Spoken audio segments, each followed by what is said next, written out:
Welcome to Better Connecticut, everyone. Happy Tuesday. It's Meatball Tuesday. Happy Meatball Tuesday. I'm going to call this my new nickname for you. Hey, Meatball. Oh, I don't know if I like that nickname. Thank you very much.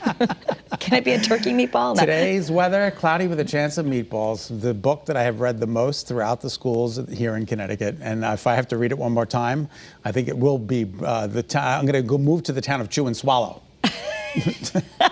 Because that's the name of the town in the book. Yeah. Well, it's a good day to maybe get some meatballs, though. Restaurants across the U.S. It's like the best thing. If you have meatballs, then, you know, you can throw them on a salad. You can throw them in pasta. Like, it's just, a meatball is a wonderful thing. Carbone's Prime. Don't they have like a meatball salad? Like I haven't had it at Carbone's, but I know Salute in downtown Hartford. That's what I always get there. I get the meatball salad. I know you got it somewhere. Or even in some restaurants where maybe it's not on the menu, I often ask for a salad with meatballs on top. Like Peppercorns makes great meatballs. Well, it's also National Barbie Day, Kara. Oh. You think she's had some plastic surgery? Well, she's plastic, so I guess she has. She turned 62 today. 62, she's looking good.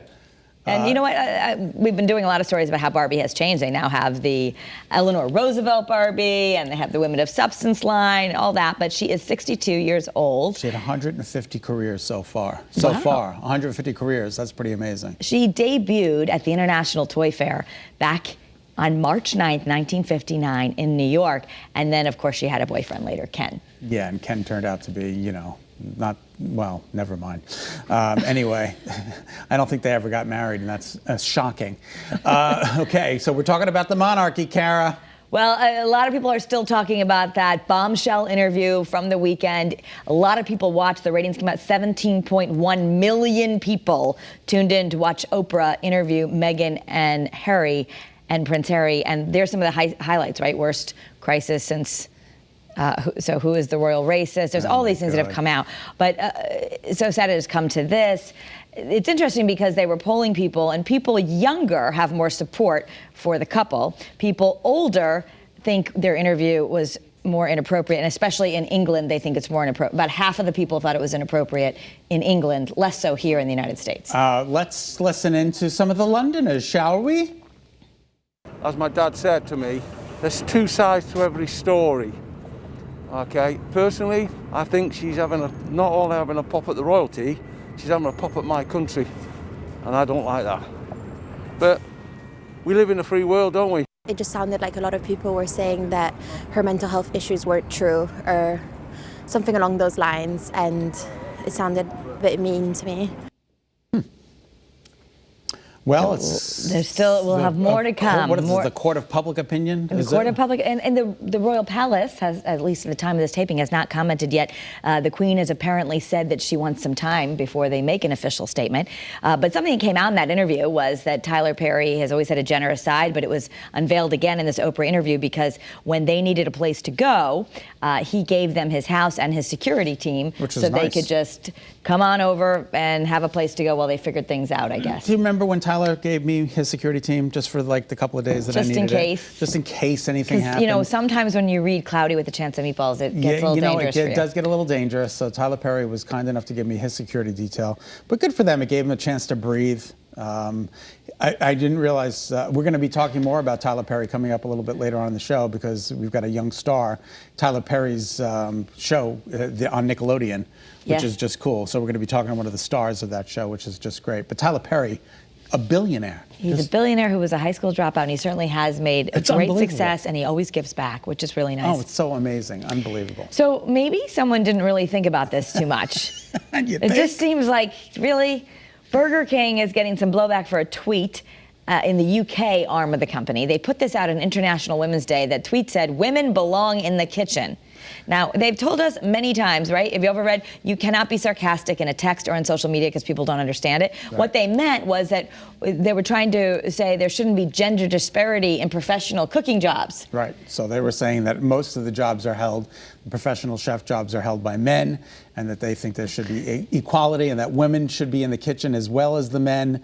But it just They didn't needed come something across after that, like women belong in the kitchen, no more gender disparity for chefs. Or, you got to be really clear before you put that. Anyway, they just took it all down. They deleted everything. Which is just a good thing. Which is just a good thing. You like gold leaf on your pizza? How about pepperoni? You know, I usually just put a little black olive on, but I don't know. How about? I don't like black olives on my pizza. You don't like anything except cheese. Except cheese. I just like a good cheese. chicken pesto pizza. Well, in Tunisia, you can put gold. You can put gold on it, and they can charge $360. What is it? $360 for yeah, a piece of pizza? $360 US, and it's a pizza covered with luxury foods and edible gold leaf. That sounds just absolutely disgusting. So I'm not going to be partaking of this. Well, you know, there are a lot of baked goods that have gold leaf that are just pretty. It doesn't really taste like anything. Right. So it must be something like that. And then maybe they put truffle oil and a bunch of other things. Truffle cream, black and white, and truffles. And smoked duck breast. I'm not into that. Bifula champagne. What? I don't know. I can't even read half the ingredients that are in this. Mozzarella cheese, I can read that. That sounds good to me. Look at that thing, Kara. $360 for a pizza. No, that's all right. No, that's all right, too. A lot of Americans would say no to that, apparently, especially if they put it on a credit card, because a new study finds, despite all we're hearing about the economy, Americans paid off billions of dollars in credit card debt since the pandemic hit. I think that's really good. Yeah. I'm glad to hear about this. $83 billion in 2020. It was a record. And they're saying a lot of times they did use their stimulus checks to catch up. Or it could have also been the fear that, you know, everyone thought, okay, no big deal. I'm always going to have my job. I can charge this, whatever. Right. But as people realized that they needed to shore up their financial houses, perhaps that's why they started attacking their debt. Which I think is just great. Hey, less debt is always a good thing. Less debt is a good thing if you can get. Unless you want to buy Bitcoin. We have a story on that coming up. Yeah, later. I still don't understand the Bitcoin. All right, the Queen's Gambit. Oh my God, I love the Queen's Gambit. You watched it. Oh yes, it's amazing. This is where they do the chess? She does the chess. And She this does is the also, chess. you know, she was an orphan. She's brilliant. Chess is a male-dominated competition, and she blew everyone away. So anyway, it became it was a book, then it became a Golden Globe-winning mini-series. You can watch it on Netflix. And now it may be a musical. Who knows? I mean, God bless people for still trying to put together musicals during the pandemic. I don't know when they think they're going to get it out there, but who knows? You know, it'd be interesting. I'm not sure how. I guess I don't know in general how they turn things into a musical, but I didn't know. It gets. She's amazing in it, but it's intense and it can be dark at times. And then she's amazing. So I don't know how you turn it into a musical, but it's a great show, and I'm sure it would be a great musical with the right people. All right, very good. Well, they turned Hamilton into a musical, right? So right. Anything. It could be anything. A rookie card of the late Kobe Bryant sells for nearly $1.8 million. This is simply incredible. Wow. They say it's a record-setting amount for any Bryant card. I just want to know, who's the lucky person who realized they had the rookie card? Well, exactly. And the person who bought it is not disclosed either. 18-time NBA All-Star who won 3 straight titles with Los Angeles Lakers, of course. Kobe Bryant. But again, is that it, Karen? Is that there it is. There's the card. Pretty incredible. A rookie card. It's a lot of money. That's a lot of money. Yeah, it's like the baseball company, Topps. That's where all I'll scale you, Larry's. Remember, did you ever play cards? I didn't. You didn't play baseball cards when you were young? Did not play baseball cards. I played Uno. Angela, did you ever play baseball cards when you were young? No. All right, very good. Okay, just you.